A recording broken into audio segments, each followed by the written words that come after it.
तो क्या होगा कि अब हजारों वर्षों तक ये सत भक्ति, ये यथार्थ भक्ति मंत्र आप जाप करा करोगे, आप चले जाओगे फिर सतलोक में।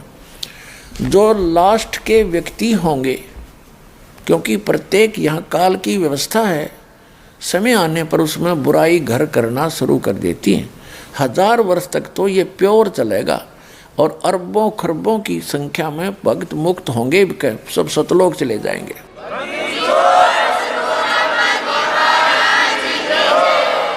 और फिर जो बाद के बचेंगे वो भगत तो होंगे, लेकिन उनमें बुराइयां घर कर जाएंगी, फिर वो पार नहीं हो सकेंगे। और उनके पीछे इस भक्ति से, क्योंकि ये यथार्थ भक्ति है, ये मूल मंत्र हैं, और ये भक्ति धन बहुत ज़्यादा संग्रहित हो जाता है थोड़े ही सुमरण से, तो वो भक्ति धन उनके साथ होगा। फिर ये काल उनकी कैसे दुर्गति करेगा। जैसे आपको प्रथम मंत्र दिया जाता है, उसमें श्री ब्रह्मा जी, विष्णु जी, शिव जी और दुर्गा जी, गणेश जी, इनकी मजदूरी दी जाती है। यह कोई पूजा नहीं है।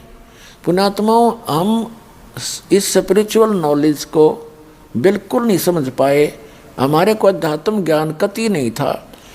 हमने जैसे किसी से बैंक से लोन ले रखा है और उसका लोन हमने उतारना है, तो हम उसकी पूजा थोड़ी कर रहे हैं। सहर्ष देवाएंगे तो हम इंसान है, नहीं तो फिर इंसान भी नहीं, हम करते हो नहीं निभा रहे अपना।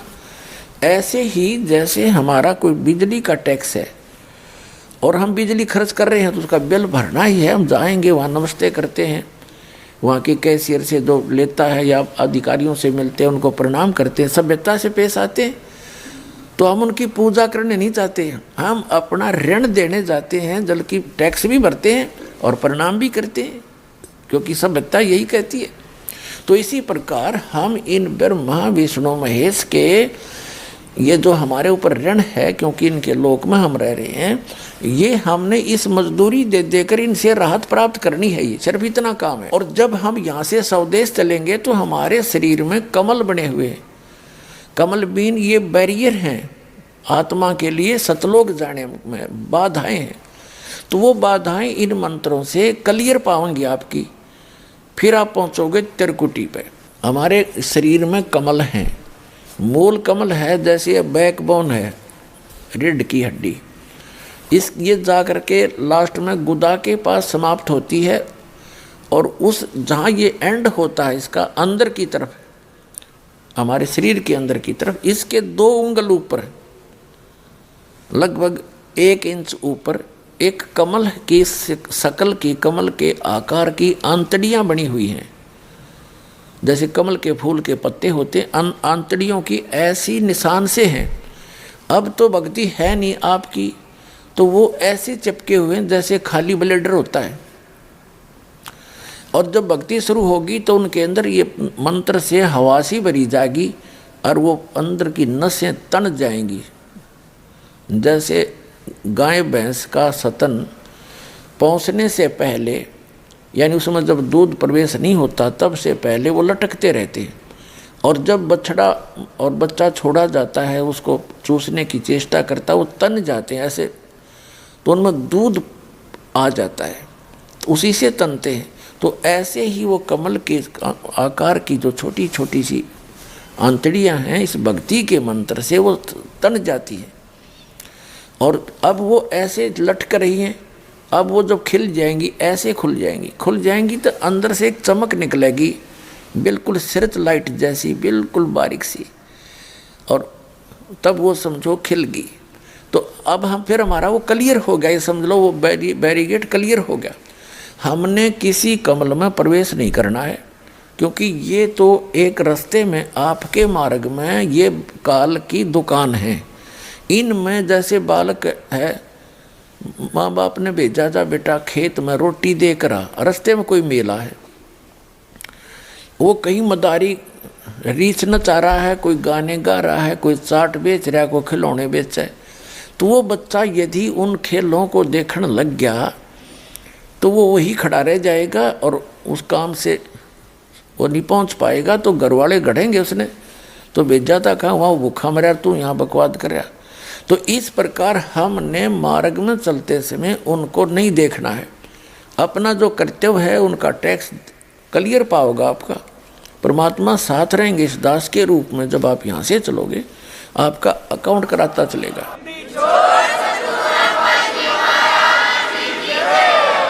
तो वहाँ आपको बहुत सा प्रलोभन दिया जाएगा कि आपका तो बहुत पैसा बच गया है, यहाँ पर आपका तो बहुत कमाई शेष है, देखो यहाँ पर ठाठ करो, ये करो, ऐसा। तो आपने हाथ जोड़ लेने कि ना इस छोटे से कमाई ने, तो वो कमाई फिर वो क्या करेंगे, आपकी सतलोक जाने वाले अकाउंट में डिपॉजिट कर देंगे, अगर आप वहाँ उसके लोक में प्रवेश नहीं करोगे। ये तो रेस्टोरेंट खोल रखे इन्होंने, आपसे टैक्स लेते हैं, आपकी पूंजी नष्ट करवा देते हैं। जितने भी स्वर्ग हैं ये रेस्टोरेंट है। तो फिर आप जाओगे, इसके ऊपर है फिर सावित्री और ब्रह्मा जी का कमल है। अब जैसे ये चैनल होते हैं ना, टीवी में चैनल होते हैं, तो कार्यक्रम तो कहीं और हो रहा है और हम देख रहे हैं टीवी पे। अब जैसे आजकल बिजनेस भी हो रहा है, इंटरनेट से हो जाता है, ऐसे ही समझो। तो वो कहीं और है मार्केट, लेकिन इंटरनेट से आजकल बिजनेस के भी लेन देन हो करके सौदा बेचा और परचेज हो रहा है, ऐसे ही समझो तुम। तो ये तो एक इंटरनेट का सिस्टम है हमारे शरीर के अंदर, उस गॉड का, परमात्मा का। फिर उसके बाद हम नाभि कमल में विष्णु और लक्ष्मी जी का एक कमल है, उसकी 8 पंखड़ियाँ हैं, सावित्री ब्रह्मा वाले की 6 पंखड़ियाँ हैं। फिर ये दोनों सतनों के बीच में यहाँ एक कमल है, रीढ़ की हड्डी के साथ चिपका हुआ। ये शंकर भगवान जी का, पार्वती जी का ये यहाँ बैरियर है, इनका कमल है, इनका भी आपको मंत्र दिया जाता है। उसके बाद ये कंठ कमल है, ये कंठ है, इसके बैक में ये रीढ़ की हड्डी है, थोड़ा सा बैंड होती है इससे पहले, तो यहाँ ये थोड़ी सी चौड़ी ज़्यादा है। तो यहाँ पर वो दुर्गा जी का स्टेशन है, बैरीगेटर है, बैरियर समझो इसको। उसकी 16 पंखड़ियाँ हैं और शंकर भगवान वाले कमल की 12 पंखड़ियाँ हैं। इसके बाद फिर आगे जाएंगे, त्रिकुटी पर पहुँच जाएंगे। त्रिकुटी तो एक कॉमन इंटरनेशनल एयरपोर्ट समझ लो, वहाँ तो सभी साधक जाते हैं। वहाँ जाने के बाद फिर उनको 3 रास्ते हो जाते हैं, त्रिवेणी बोलते हैं उसको, 3 रास्ते। तो उस त्रिवेणी का जो सामने वाला रास्ता वो ब्रह्म रंध्र कहलाता है, बीच वाला वो किसी से नहीं खुलता, वो केवल इस दास से प्राप्त मंत्र से, जो परमात्मा कबीर जी ने दिया है, उससे ही खुल सकता है, सतनाम से। तो जो सारा कुछ दास जो बताना चाहता आपको कि फिर क्या होगा, जो पार नहीं हुए वो क्या करेंगे, उनके ये मंत्र बच जाएंगे, कमाई उनके साथ होगी, पार वो हुए नहीं। अब जैसे कोई व्यापारी है और पैसा लेकर पैसा कमा लिया उसने और फिर पड़ गया गलत आदत में, तो जितनी कमाई करी थी होटलों पे, बदमाशी में, फिल्म देखने में, ठाठ करने में बर्बाद कर देता है। तो जो भक्त यहाँ रह जाएंगे उन्हीं में से ये काल ऊपर स्ट्रोक करेगा। इसने इस ब्रह्मलोक के अंदर एक ब्रह्मांड में ब्रह्मलोक बना रखा है। ब्रह्मलोक में एक इंद्र, महाइंद्र का लोक है, महाइंद्र, उसको महास्वर्ग बोलते हैं। उससे आगे है फिर नकली सतलोक, नकली अलखलोक, नकली अगमलोक और आगे डुप्लीकेट अकय लोक, अनामी लोक बना रखे। तो इन पुण्यात्माओं को जिन्होंने सतनाम का जाप कर प्राप्त है और वो पार नहीं हुए, और सार नाम भी प्राप्त है, वो पार नहीं हुए, क्योंकि पार तो कोई गलती कर दी उसमें भी रह जाओगे तुम, बेशक तीनों नाम प्राप्त हो गए। तो उनको फिर जो सार नाम प्राप्त है उनको अकय लोक में, उसमें अगम लोक में रखता है, अगम लोक में। और जो दूसरा सतनाम तक प्राप्त हैं वो अलख लोक और उस सतलोक में उनकी कमाई के आधार से रखता है, या नकली सतलोक अलख लोक में। और फिर वहाँ से भी उनके फिर पुण्य बच जाते हैं, उनको फिर ये क्या करता है, उन्हीं आत्माओं में से, जैसे ब्रह्मा जी की मृत्यु होगी, जब इसके 100 वर्ष पूरे हो जाएंगे तो दूसरा ब्रह्मा उत्पन्न करके दुर्गा के संयोग से अपने पुत्र रूप में ये उस स्थान पर उसको कोमा में रखता है, उस रजोगुण प्रधान क्षेत्र में। जिन्होंने इस दास के सत्संग बहुत सुन रखे हैं वो आसानी से समझ सकते हैं। आज डिटेल नहीं बताऊंगा, आज दास दूसरे जो उद्देश्य सत्संग का वो अन्य है, उसकी भूमिका बना रहा हूँ। तब आपके समझ में आवेगा।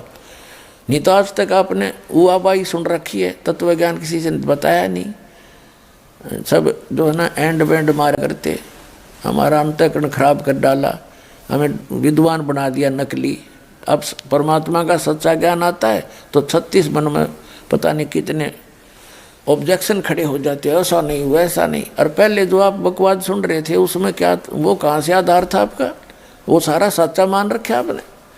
और ये प्रमाण के साथ दिखाता है दास। एक पॉइंट को कंसिडर क्लियर करने के लिए 6 प्रमाण दिखाता हूँ, और फिर भी मन बकवाद करता है।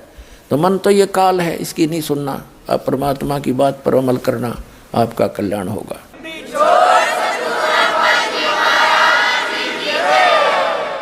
तो फिर ये क्या करता है, जैसे फिर 7 ब्रह्मा की मृत्यु के बाद एक विष्णु जी की मृत्यु होती है, तब उन्हीं पुण्यात्माओं में से जो अब भक्ति करेंगे, ये सही भक्ति कर लेते हैं, इनकी पार होते नहीं, इनके पास भक्ति धन जो का त्यों रह जाता है, उन्हीं में से फिर ये विष्णु जी बना तैयार करके रखेगा, उसको विष्णु के पद पर रख देगा। फिर 7 विष्णु की मृत्यु के बाद एक शंकर जी की मृत्यु होगी, तमोगुण शंकर की।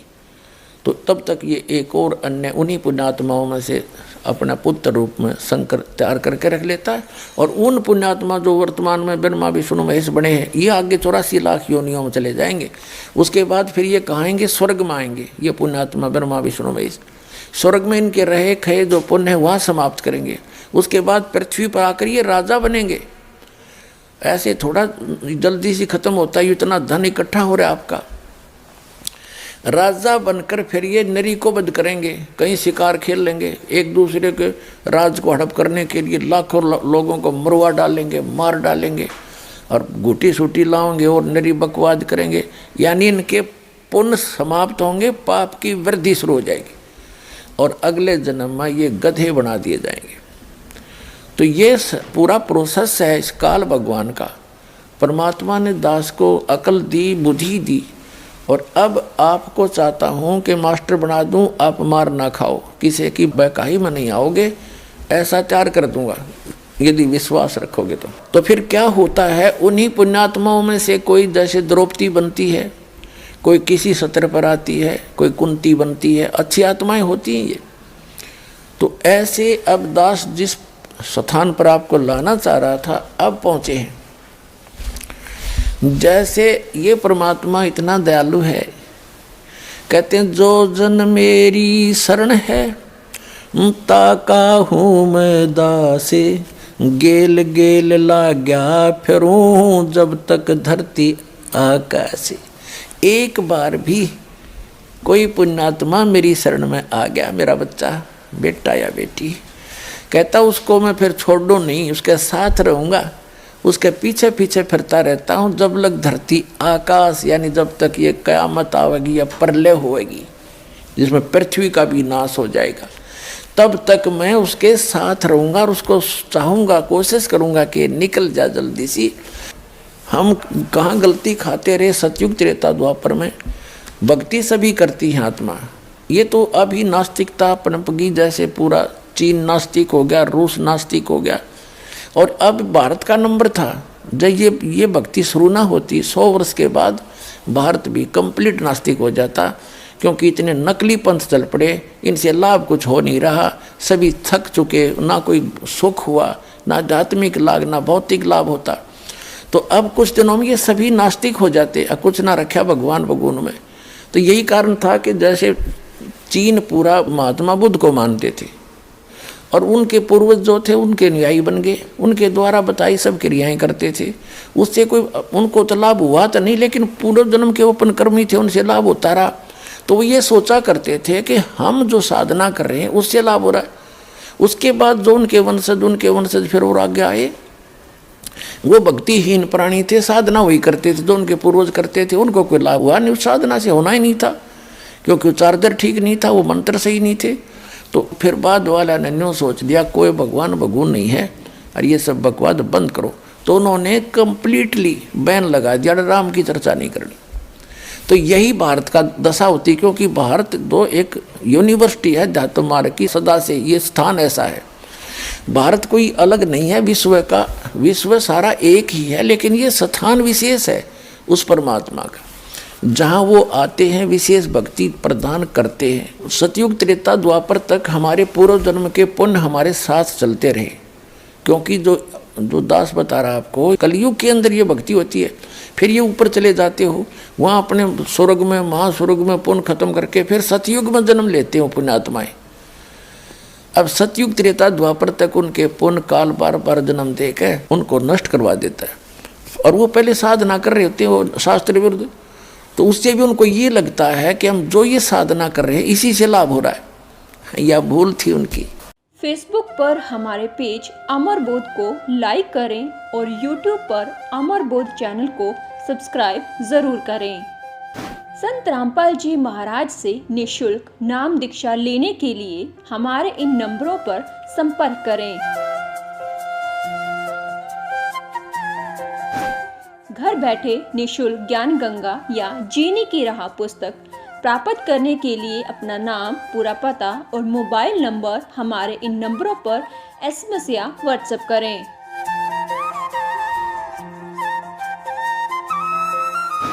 अधिक जानकारी के लिए हमारी वेबसाइट supremegod.org पर विजिट करें।